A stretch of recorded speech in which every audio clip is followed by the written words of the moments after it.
अमरपुर नाम के एक गांव में विमल हलवाई अपने 2 छोटे बच्चों और बीवी के साथ रहता है। विमल की पत्नी ज्योति भूत प्रेत जादू टोने में बहुत माना करती थी। इसका बिल्कुल विपरीत विमल इन चीजों को दक्यानुसी माना करता था।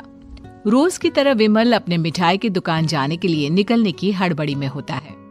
मैं निकलता हूँ ज्योति, देरी हो जाएगी, दुकान भी खोलनी है मुझे। अजी ध्यान से, आज अमावस्या है। रास्ते में कोई कपड़ा या कुछ भी गिरा हो तो उसे लांग मत दीजिएगा, बगल से चली जाइएगा।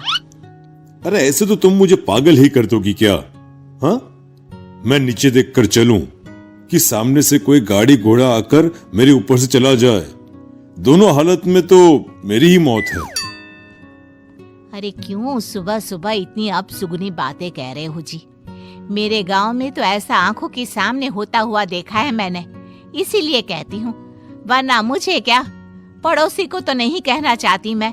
पति हैं आप मेरे, इसलिए बोल रही हूँ। विमल अपनी मिठाई की दुकान चला जाता है। दुकान पर पहले से ही ग्राहकों की लंबी लाइन लगी हुई थी।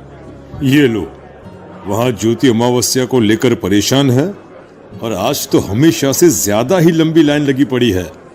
अच्छी खासी बिक्री होगी आज। विमल दुकान खोलता है। एक के बाद एक ग्राहक उसकी दुकान पर मिठाई ले रहे होते हैं।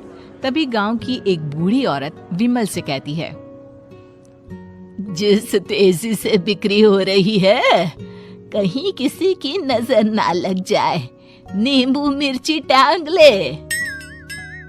अरे क्या चाची तुम भी, ये सब नजर बजर कुछ नहीं होता है। कैसे लोग हैं मेरे आसपास। अपनी दुकान से शाम को विमल हंसते कूदते वापस घर आता है। हाँ, आज तो अच्छी खासी बिक्री हुई है। एक महीने में जितनी बिक्री होती है, एक ही दिन में आज उतने पैसे कमा लिए मैंने। ये तो बहुत अच्छा हुआ जी, आज ही घर की नजर उतारी है मैंने। बिक्री तो अच्छी होनी ही थी। अच्छा, तुम खाना लगा दो, सारा माल बिक चुका है। मुझे शहर जाना होगा, कुछ चीजों की जरूरत पड़ेगी। रात भर मिठाई बनाऊंगा, तब जाकर कल सुबह दुकान खोल पाऊंगा। खाना खाकर विमल शहर जाने के लिए निकल पड़ता है। सुनिए जी, ध्यान से जाइएगा। चौरस्ते पर किसी जादू टोने की चीज पर पैर मत रख दीजिएगा। हे भगवान, हद हो गई ज्योति, ये तो मैं जा रहा हूं। विमल गुस्से से शहर जाने निकल पड़ता है। रात का काला घना अंधेरा, चांद की एक भी किरण ना होने के कारण अंधेरे में कुछ भी देख पाना मुश्किल था। जंगल के बीच के एक अधकच्चे रास्ते से विमल जा रहा होता है। चारों तरफ गुफ अंधेरा और सन्नाटा सुनाई दे रहा था, और सुनाई दे रही थी विमल के पैर के नीचे आ रहे सूखे पत्तों की आवाजें। तभी अचानक दूर से उसे कुछ आवाजें सुनाई देती है। अरे, ये इतनी रात को जंगल के रास्ते कौन जा रहा है? शायद कोई टोली होगी। राम नाम सत्य है, राम नाम सत्य है, राम नाम सत्य है, राम नाम सत्य है। धीरे धीरे आवाज कुछ कुछ सुनाई पड़ती है। आवाज धीरे धीरे और नजदीक आती सी लगती है। विमल देखता है कि उसके सामने से सजी धजी सफेद कपड़े में लिपटी एक अर्थी निकल रही है, जिसके साथ 5 लोग ही थे। 4 आदमियों ने उसे कंधा दिया हुआ था। एक मटका लिए आगे आगे बढ़ रहा था। विमल के बिल्कुल सामने आकर अर्थी रुक जाती है। उसमें से एक आदमी विमल से कहता है, अरे भाई, जरा अर्थी को कंधा लगाना, मैं बहुत थक गया हूँ, बड़ी मेहरबानी होगी। हाँ भाई, कंधा तो मैं लगा दूं, पर रात को 12 बजे ये शव यात्रा, इस समय कौन अर्थी ले जाता है? तभी विमल को ऐसा लगता है कि शव में से आवाज आई, ये आवाज। मजबूरी है भाई, आप कंधा दीजिए, मैं रास्ते में सब बताता हूँ आपको। विमल अर्थी को कंधा दिए चल रहा होता है कि उसे ऐसा लगता है कि हाथ में मटका लिए जो आदमी शव के आगे चल रहा है, उसके पैर उल्टे हैं। क्या हुआ भाई, हकला क्यों रहे हो? वो आपके साथी के पैर उल्टे।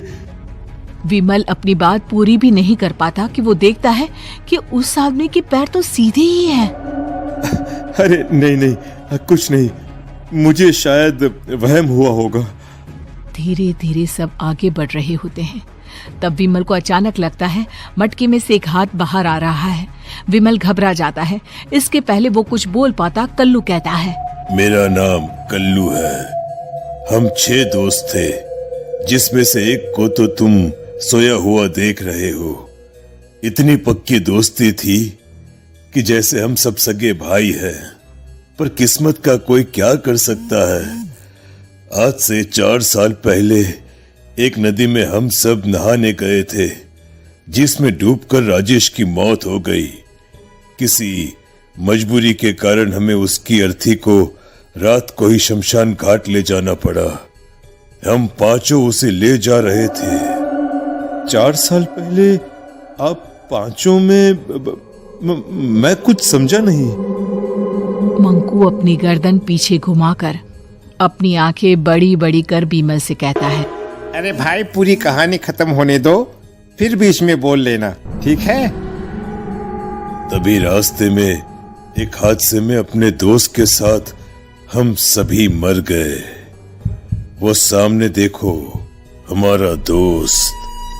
विमल सामने देखता है। उसे दिखता है कि एक ऐसा आदमी जिसका शरीर कई जन्मों से पानी के अंदर रहने के कारण सफेद पड़ गया है।